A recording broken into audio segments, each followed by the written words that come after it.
5 মিনিটে আমরা বানাবো চিকেন স্টু। তার জন্য আমরা নিয়েছি রসুন কুচি, টমেটো, বিনস, গাজর, পেঁপে, আলু, পেঁয়াজ এবং ক্যাপসিকাম।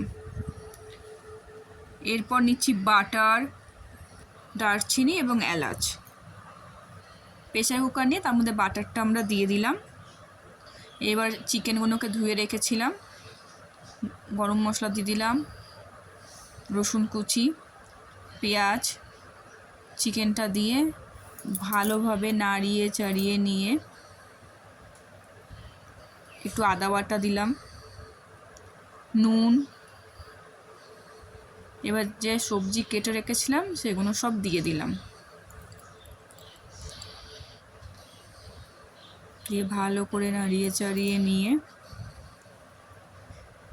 একটু ঢাকা। তার ওটা হতে হতে আমি এখানে পাউরুটিগুলোকে সেঁকে নিচ্ছি। ঢাকাটা একটু খুলে আমরা ভালো করে নাড়িয়ে চাড়িয়ে নেব, নিয়ে জল দেবো 1 বাটি মতো, যার যেমন স্যুপ লাগবে সে তেমন জল দেবে, দিয়ে 5টা মতো সিটি দেবো।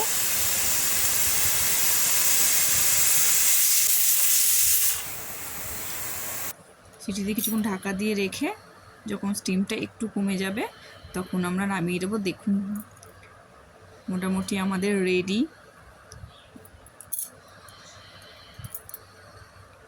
এরপর আমরা দেবো হচ্ছে গোলমরিচ গুঁড়ো। রেডি আজকে আমাদের chicken stew with bread. Tata.